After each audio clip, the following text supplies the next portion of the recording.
Je vais lire maintenant un texte de Marguerite Yourcenar, cet écrivain que j'admire beaucoup depuis longtemps, et notamment pour ses mémoires d'Adrien. Ce texte est extrait d'un livre qui est paru chez Gallimard, qui s'appelle « Le temps, ce grand sculpteur », et le texte lui-même a pour titre « Qui sait si l'âme des bêtes va en bas ?» Il s'agit d'un très beau texte sur la façon dont on se comporte à l'égard des animaux, et je crois qu'il n'y a pas grand-chose à rajouter une fois qu'on a lu cet article. L'article est précédé d'une citation de l'Ecclésiaste. « Qui sait si l'âme du fils d'Adam va en haut et si l'âme des bêtes va en bas ?» Un conte des Mille et une nuits rapporte que la terre et les animaux tremblèrent le jour où Dieu créa l'homme. Cette admirable vision de poète prend toute sa valeur pour nous qui savons bien mieux que le conteur arabe du Moyen-Âge à quel point la terre et les animaux avaient raison de trembler. Quand je vois du bétail et des chevaux dans un champ, beau spectacle, senti de tout temps par les peintres et les poètes, comme une idylle devenue rare, hélas, dans notre milieu occidental, quand il m'arrive même de voir quelques poules picorant encore librement dans une cour de ferme, je me dis, certes, que ces bêtes sacrifiées à l'appétit de l'homme ou usées à son service mourront un jour de malmort, saignées, assommées, étranglées ou, selon l'ancien usage, quand il s'agit de chevaux qu'on n'envoie pas aux boucheries chevalines, tués d'un coup de feu, le plus souvent maladroit, qui n'est presque jamais un véritable coup de grâce, abandonnés dans les solitudes de la Sierra, comme le font encore les paysans de Madère, ou même, en quel pays m'a-t-on raconté le fait, poussés à la pointe de l'aiguillon vers le précipice où elles s'abîmeront fracassées.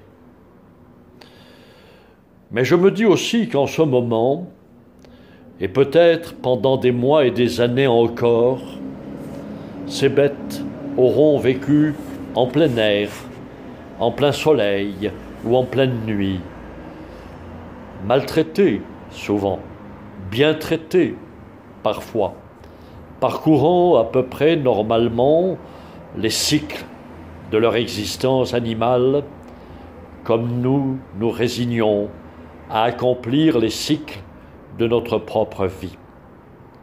Mais cette relative normalité n'est plus de mise chez nous, où l'effroyable surproduction, qui finalement d'ailleurs avilit aussi et tue l'homme, fait des animaux des produits fabriqués à la chaîne, vivant leur brève et pauvre existence dans l'insupportable éclat de la lumière électrique, bourrés d'hormones dont leur viande nous transmet les dangers, pondant et faisant sous eux, comme le disaient autrefois les infirmières et les nourrices, privés, dans le cas des volailles, confinées les unes contre les autres, du bec et des ongles que durant leur horrible vie empaquetées, elles tourneraient contre leurs compagnons de misère.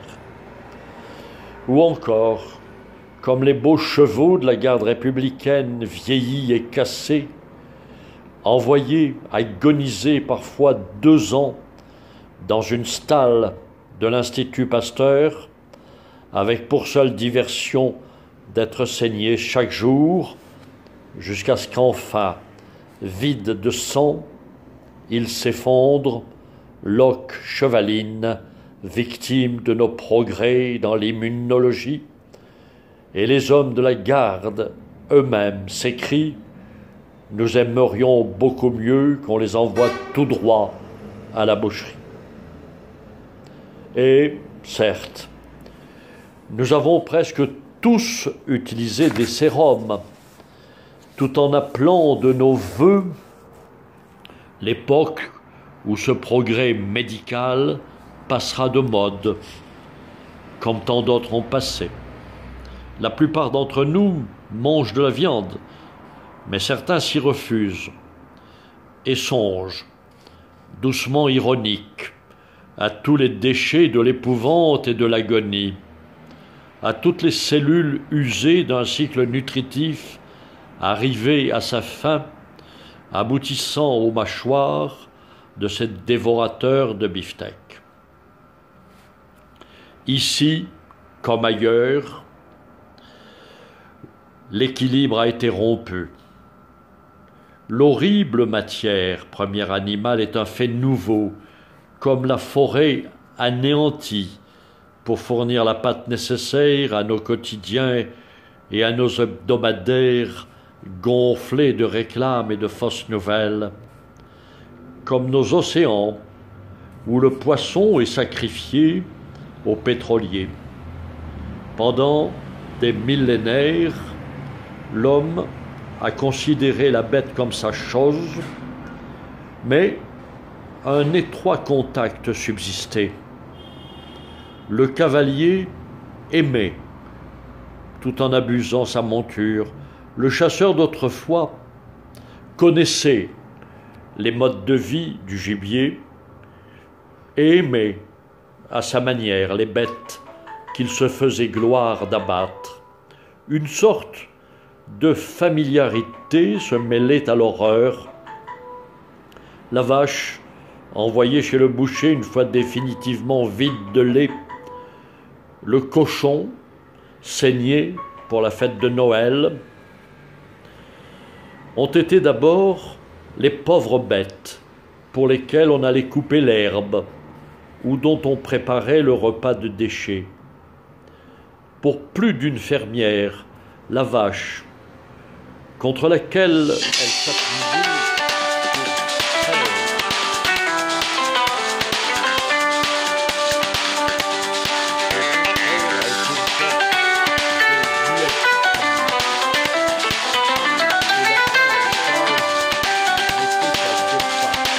garde-manger où il finirait haché menu comme chair à pâté, mais ils étaient entre-temps ces bêtes dont on aimait avoir remué les babines roses, quand à travers leurs grilles on leur tendait des feuilles de laitue.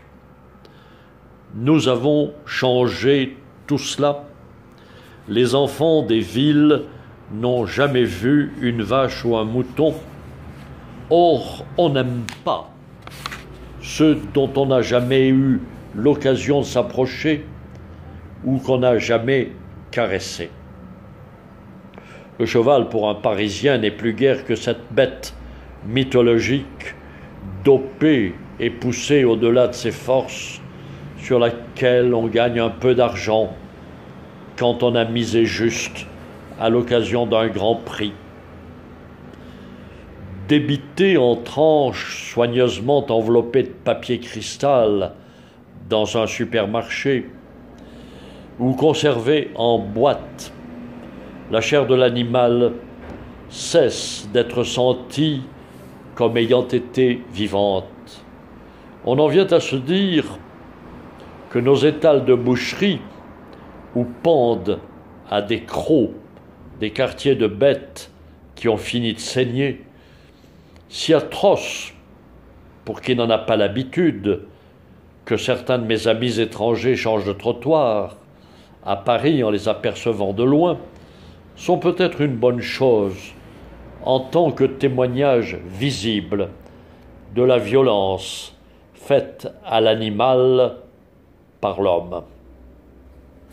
De même, les manteaux de fourrure présentés avec des soins exquis dans les vitrines des grands fourreurs semblent à 1000 lieues du phoque assommé sur la banquise à coups de matraque ou du raton laveur pris dans une trappe et se rongeant une patte pour essayer de recouvrer la liberté. La belle qui se maquille, qui ne sait pas que ses cosmétiques ont été essayés sur des lapins ou des cobayes, morts, sacrifiés ou aveugles. L'inconscience et conséquemment la bonne conscience de l'acheteur ou de l'acheteuse est totale, comme est totale, par ignorance de ce dont il parle et par manque d'imagination, l'innocence de ceux qui prennent la peine de justifier les goulags de diverses espèces ou qui préconisent l'emploi de l'arme atomique. Une civilisation de plus en plus éloignée du réel fait de plus en plus de victimes, y compris elle-même. Et cependant, l'amour des animaux est aussi vieux que la race humaine. Des milliers de témoignages écrits ou parlés, d'œuvres d'art et de gestes aperçus en font foi. Il aimait son âne, ce paysan marocain qui venait de l'entendre condamné à mort parce qu'il avait, des semaines durant, versé sur ses longues oreilles couvertes de plaies, de l'huile de carburant, jugée plus efficace, étant plus chère que l'huile d'olive qui abonde dans sa petite ferme.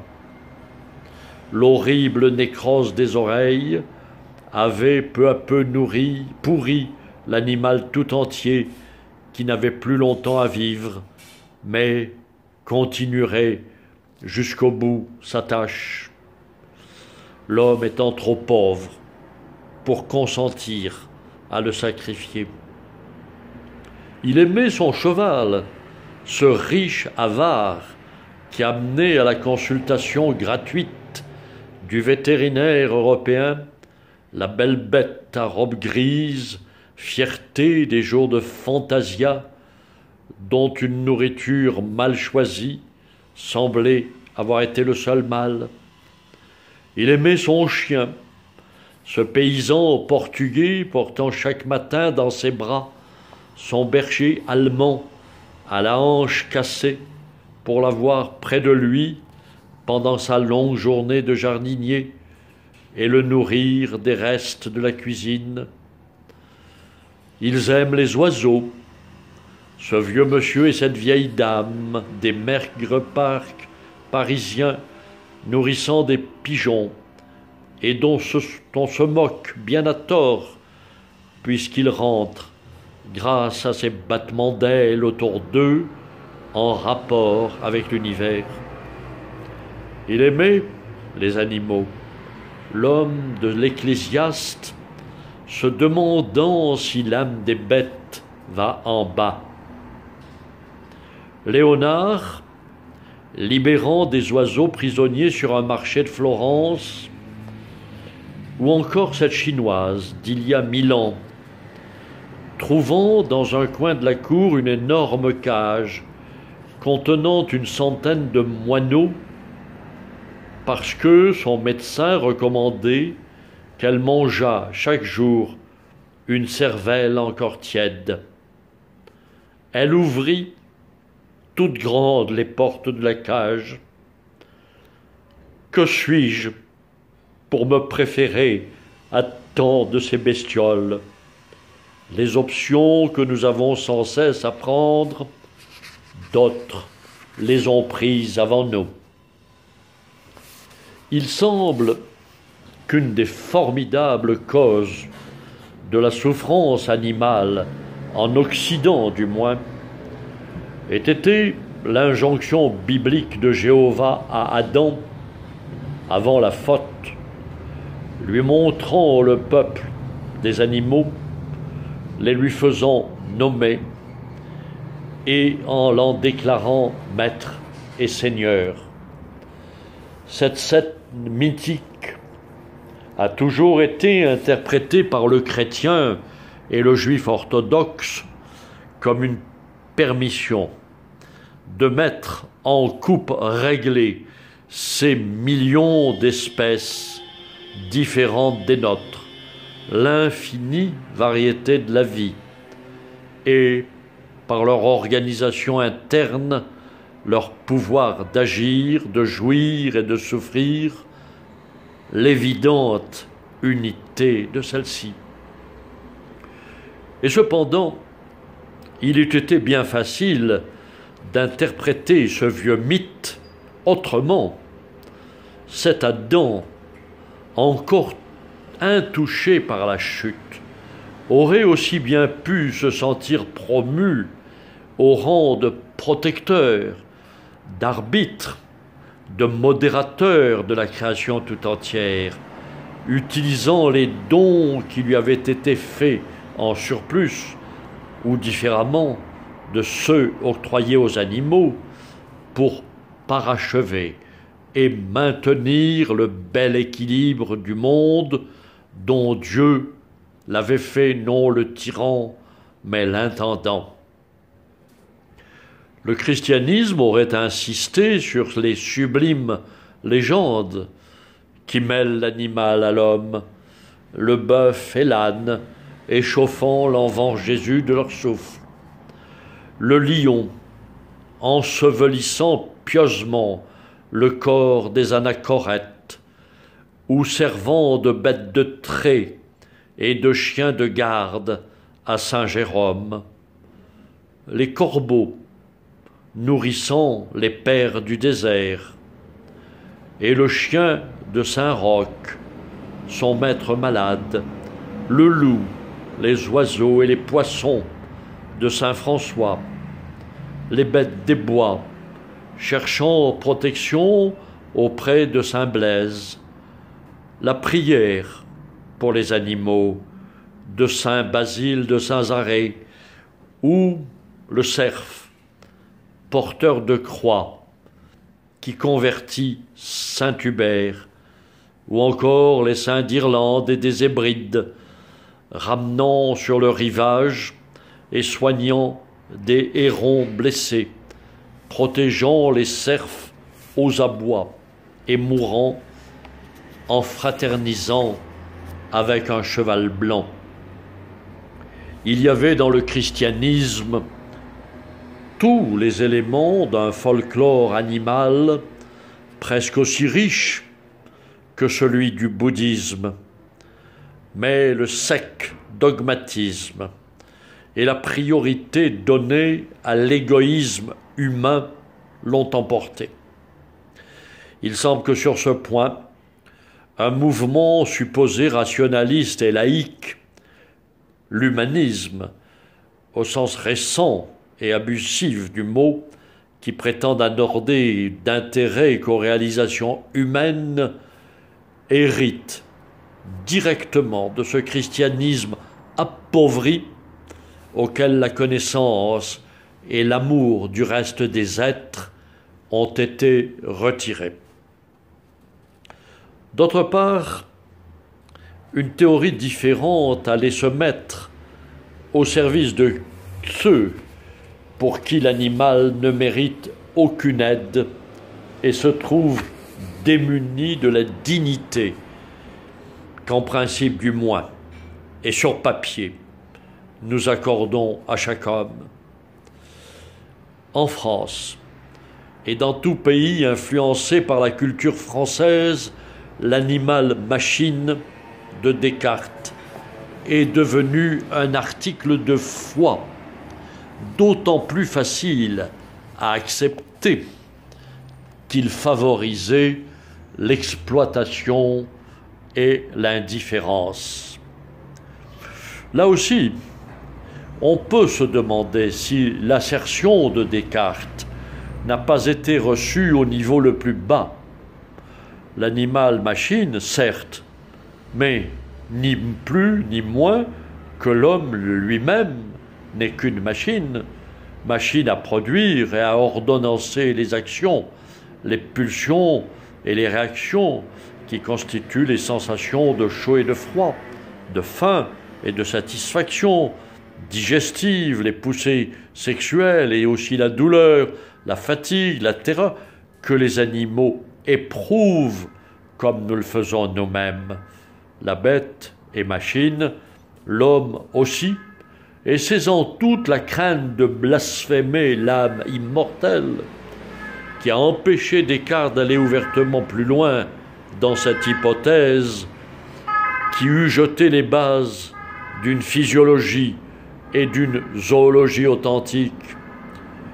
Et Léonard, si Descartes avait eût été à même de connaître ses cahiers, lui eût soufflé qu'à la limite, Dieu lui-même est le premier moteur.